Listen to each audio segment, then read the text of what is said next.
Hey there, this is the One Boom, and today we're going to be talking about the prestige attachments in Black Ops 7. I'm really excited for this. I would have made this video sooner, but I was kind of sick with strep throat. I've been sleeping over the last week. It's not been very good. But what I dislike is that Exclusive Ace and Prestige is Key and everyone else I know has already made a video on this subject.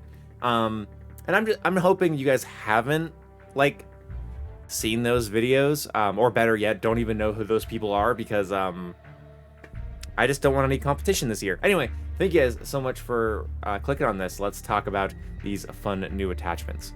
Alright, so the first weapon we're looking at is the M15 Mod 0. This weapon was a favorite of mine in the beta, and it has a very interesting prestige attachment.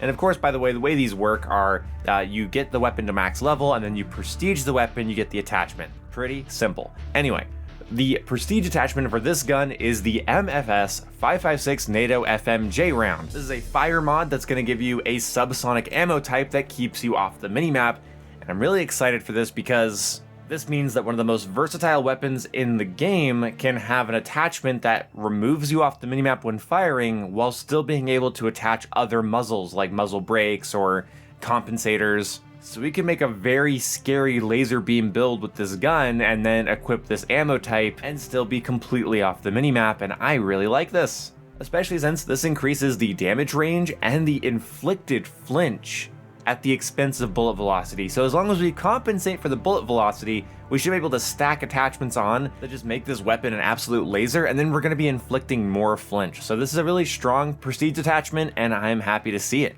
I wish subsonic ammo was just sort of a thing for every weapon, so you didn't always have to run a suppressor to stay off the minimap, but this is fine for this weapon. It makes it unique, and we're going to move on to the next gun here, the MXR-17, the Mixer 17.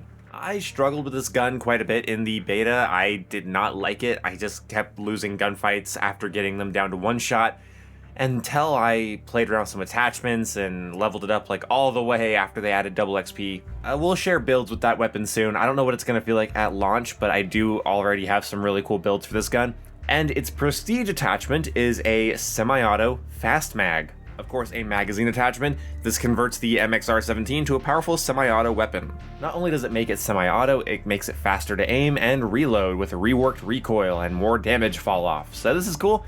We've seen this before, and I hope it's as good as a normal DMR. I hate these conversion kits when they are not good, because why am I turning an auto AR into a semi-auto AR using attachment points, mind you, to essentially make a marksman rifle? It better be a good marksman rifle, because I could just go select a different semi-auto gun that isn't going to require me to use an attachment to make it semi-auto, and I don't know. I hope it's good. But usually these weapons always leave me just kind of wanting to use the real thing and not a conversion kit to get a worse version of the real thing, if that makes sense. Next weapon is the Peacekeeper Mark 1, another weapon I struggled with for a little bit, but I eventually came around to it. This gun's prestige attachment is the Counterforce C1 stock. It retains the exceptional recoil improvements of the standard control stock with additional improvements to recoil stabilization, tac stance spread, while taking a small hit to handling. I don't care. This is lame. This is one of the lamer prestige attachments that we can see so far.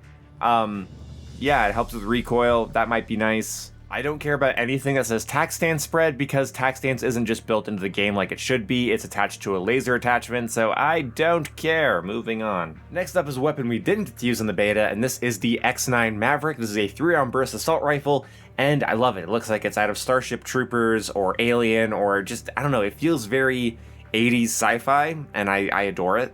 And its prestige attachment is a barrel, a 14.6-inch MFS pulse load barrel, a short and lightweight barrel to drastically improve all facets of handling, far more stable when in the air and landing, with a significant bonus to mobility at a moderate cost to damage range. So this is basically just going to be an attachment that speeds up the gun and makes it a little bit more aggressive. I like this a lot. I don't know how this gun's going to handle, but the fact that after you prestige it, you just get an attachment to speed it the hell up, that's awesome. The next weapon here, I'm really excited to use, and I'm hoping this is a good gun. It might be one of my mains. It is the DS-20 Mirage. This is a integrated grenade launcher assault rifle, which is really cool. And the Prestige attachment is a Mirage tandem launcher. This is an internal upgrade to the integrated launcher to fire 2 powerful explosive shells. And I don't know what that means, but I'm excited. If by shells it means shotgun shells, that's kind of cool that you can basically turn the integrated grenade launcher into an integrated like explosive master key. But either way, I like this thing, I like the way it looks. I like this Prestige attachment. This is unique, this is fun. Moving on. The next weapon is the AK-27, and this has a Prestige attachment that I'm pretty excited for. The Prestige attachment is an enhanced cycle system. This is a fire mod.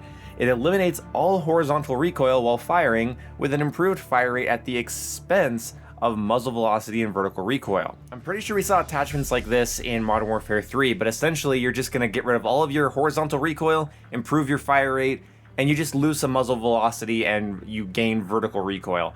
But that's a completely different weapon. This is a very cool conversion kit because this is just turning this into a completely different type of AR, which is going to add a lot to variety, and I like that. It's not making it into like a DMR or trying to fit a different role. It's just a different type of AR, a different archetype of AR, and that's cool. Moving on to SMGs, we have the Raiden 45K, and this Prestige attachment is a stock attachment. It is an improved tactical spread stock that provides an overall movement bonus along with stronger improvements to hipfire and tactical stance spread and improved stability while jumping and landing. Not the most interesting, but I like the idea that it has improved stability when jumping and landing. That kind of sounds like the dexterity perk. So I kind of wonder how this weapon feels when using dexterity with that attachment. I wonder how smooth and how stable the gun will be when like doing a lot of crazy movements. But we'll have to see. Moving on to the next gun, we're going to the Dravik 45. This thing was the bane of the BO7 beta. This thing was very scary. And we have, for its attachment, a laser. It is an MFS Agile Laser Pro. Overclock laser provides strong bonuses to both mobility and handling, with smaller bonus to damage range at the expense of recoil control and stabilization. Okay. Basically taking the hybrid AR and leaning it more towards an SMG, because this thing is basically an assault rifle. If you played with it in the beta, it was insane even after they nerfed it. So you can kind of tilt it back into being more of an SMG instead of an SMG AR hybrid with this, and I think that's cool. Next is the Razor 9mm. I really like this gun in the beta, but it definitely had a bit of a learning curve to it. It felt a lot like a Scorpion or a Vesper from COD's past. But it is a close-range monster, and its attachment for prestiging is a Sidewinder barrel. This aftermarket barrel that provides a massive bullet velocity improvement with significant improvement to all aspects of recoil at the expense of handling. This is cool because you can basically take the weapon and increase it out to being more of a mid-range weapon, but I'm concerned that this is just going to be the way to run the gun, because the weapon had amazing handling, so unless the barrel really hurts the handling, why wouldn't I just use the version of it with better recoil and better bullet velocity? My only issue with SMGs like this is that they're not versatile, because as soon as somebody's outside of like 20 meters, good luck. But now, this barrel seems to be fixing that, so why wouldn't I just run that barrel? We'll find out more about that when it comes out. I'll stop speculating. Moving on, we have the Carbon 57, a gun that everybody for some reason thinks is the PW 57 from Black Ops 2. I know it has a similar grip. I know it's clearly based on the PW57, and like I was kind of picking on people on Twitter about, is it has the Cordite side mag. This is the Cordite from Black Ops 4. And people saying, well, it's basically the PW57. And it's like, I'm sorry, when you're talking about fictional weapons, this really pisses me off. This is the most iconic thing about this gun is the side-mounted magazine. If the magazine slipped under the top rail, then I'm saying, yeah, it's a PW57. But it's clearly supposed to be a cross between the PW57 and the Cordite. It just pissed me off. People on Twitter are like nostalgia baiting with the Carbon 57, but it's the Cordite. Like I'm sorry, I'm not going to look at this and think PW57 because the most iconic part of the Cordite is here, and the most iconic part of the PW57 and how its mag worked is not here. So I'm glad it's here. I like the form factor. I like that it looks like it has a sort of MP5 style peep sight on it. That's really cool. Happy to use this. Really excited. It's not a PDW. It's a Cordite. It has the most iconic feature of the fucking Cordite. And then its prestige attachment is the FSS Renown Plus Extended Mag. Improved extended mag that increases ammo capacity and drastically improves base, aiming, sprinting, and movement speed at the cost of damage range. So it's, It's the fucking Cordite, and it has a big mag. Neat. Moving on, the thing I'm very excited for is a weapon that is actually, like, clearly supposed to be the MSMC. This is the MPC-25. I'm very excited to see this. The MSMC is one of my favorite looking weapons in COD, and I love what they did with it here. They complicated it without making it too complicated. I would absolutely love to see a blueprint that kind of makes it look like the original, but that's fine. But this has a barrel attachment. It has a shortened barrel to drastically improve recoil and provide a far more stable firing experience. Damage and range is reduced, but an increased headshot multiplier keeps firepower competitive, and I really like this. The description of the base gun says it has high recoil, so I'm happy that there's going to be an attachment to make it lower recoil and make it more like an MSMC. Very excited to see that. This next SMG, which looks more like a pistol conversion kit, is an RK9. This is a burst SMG, and it has the Iron Lung hand stop prestige attachment. This is a stackable attachment that improves fire rate through reducing burst cooldown, significantly reduced recoil when firing but removes the ability to auto burst, provides flinch resistance but loses ability to hold breath. Why would I want to hold my breath with a burst SMG? I don't know, but anyway, I'm just reading this off their website. That's okay. But I like this. I don't know if it's going to be as good as like a Chi-Com, but it looks pretty cool, and the ability to just, you know, completely just reduce its recoil, it's awesome. Moving on to shotguns. The M10 Breacher is the unique charge-up shotgun that we got to play with in the beta, and this has a stock attachment, a one-of-a-kind stock that offers a strong improvement to sprinting and walking speed.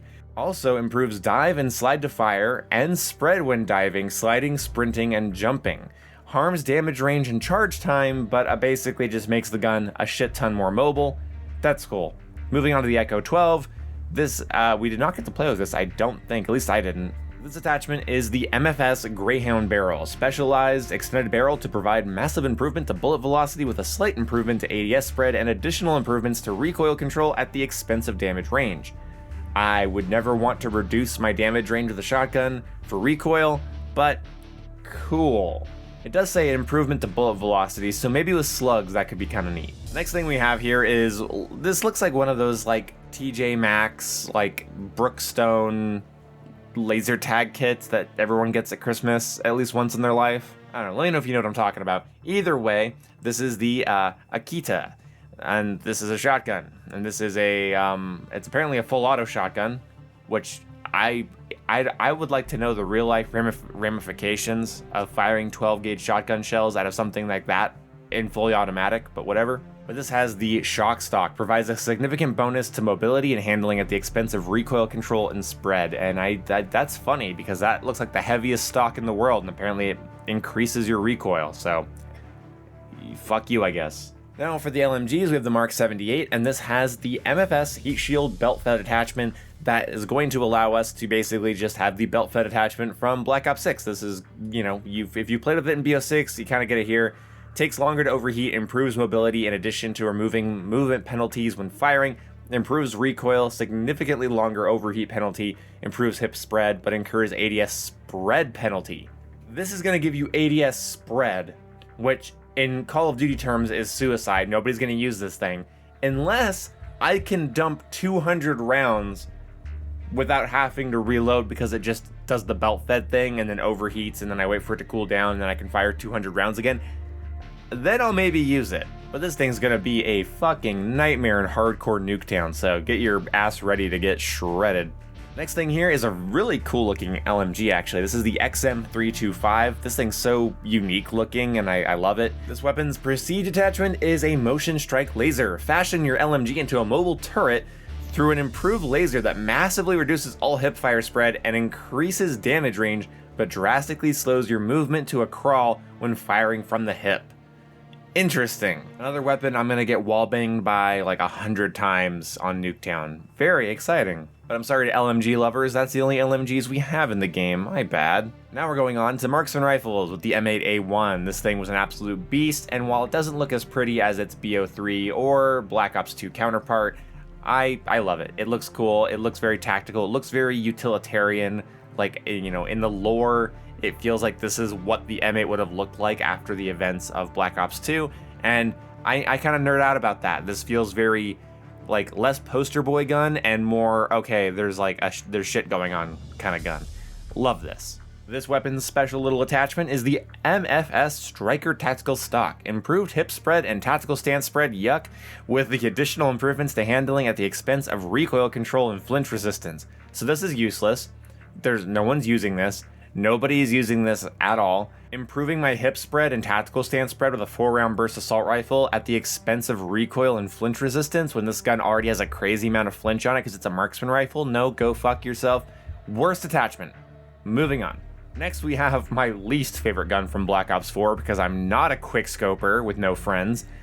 This is the Warden 308 cylinder revolver marksman rifle.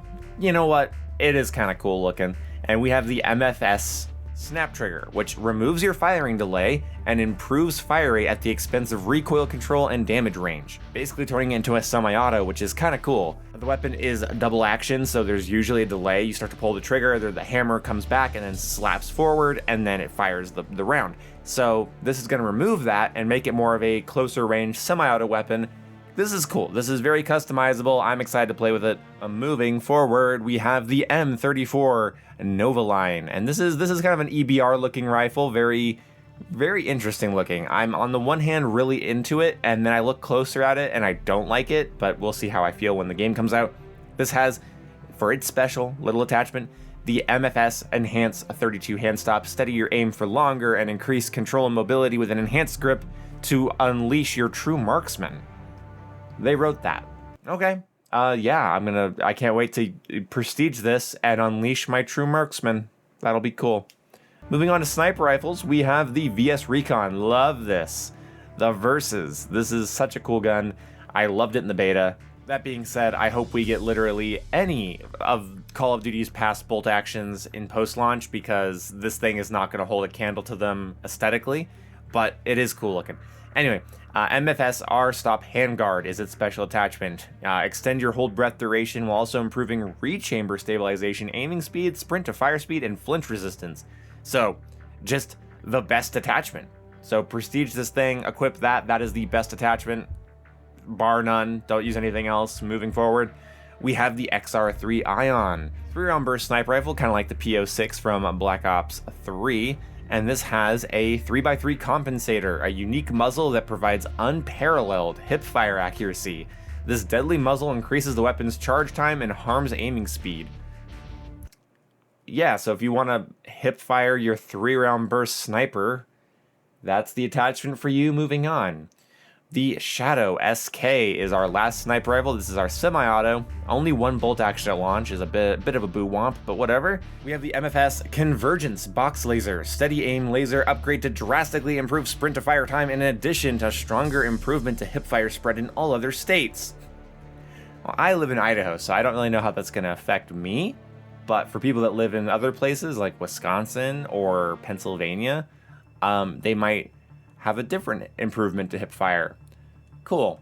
I don't know what it is about a semi-auto sniper getting a massive improvement to sprint to fire, but like it's not that interesting to me. And we're gonna move on to secondary weapons. We have the Jaeger 45. Love this thing. This thing is so nostalgic, so cool looking, and its special attachment is the MFS Vital Ace barrel. Enhance the potential of the Jaeger 45 with a unique barrel that can eliminate enemies with a single headshot. This improvement to raw firepower comes at the expense of fire rate, aiming ability, handling, and recoil control. So they just snuck a little Desert Eagle in there as a barrel on a 45 caliber handgun. So somebody's grandpa's excited. Next thing here is the Coda 9, and this is of course the Cap 40. Its special attachment is a magazine attachment. It's the Delta Cell Bulk Mag. Leaning more into SMG properties, this magazine offers a bonus to recoil stability and mobility in exchange for weapon swap speed. Decreases damage, but significantly improves damage range. And it's annoying that each one of these descriptions feels like it's written by a different intern, so I cannot...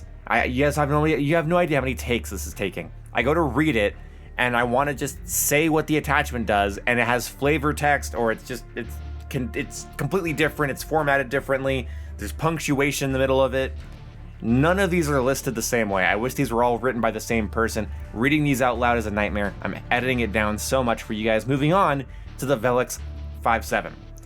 This is pretty cool. This is a 3-round burst pistol, and for its attachment, it has a 4-inch MFS Celeste barrel. Okay. Short barrel that provides a strong improvement to movement speeds in addition to stronger improvements to in-air handling, improves jumping landing stability, and improves your weapon swap speed. Pretty cool. It just makes the gun more light and more effective. I also just feel like this might be the only thing to run because you don't really get any downsides and your gun's just faster and more stable. So this feels like the way to go. And that's it. There you go. Almost 20 minutes in, and that was all of them. I probably could have made this video a lot shorter if I just shut the fuck up and just read the descriptions as they were. But you know me, I like to yap. I like to share my thoughts. I'm really excited about this year's Gunsmith because already what we saw in the beta was a massive improvement over Black Ops 6 and just made the guns feel very customizable. You could stack certain attachments into certain playstyles, and that gunsmith system mixed with these attachments, I think it's going to be a lot of fun this year. I hope you guys are excited like I am, and I'll see you when I see you. Goodbye. Also, sorry about my stuffed nose. I keep getting sick. I'm technically still getting, like, I have like a reinfection from my last time that I was sick, and now I'm not sick again. So I actually just had to basically beat 2 colds, but now I'm doing a lot better. I feel way better. You know, I'm just, you know, still kind of nasally all the time. Anyway, bye-bye.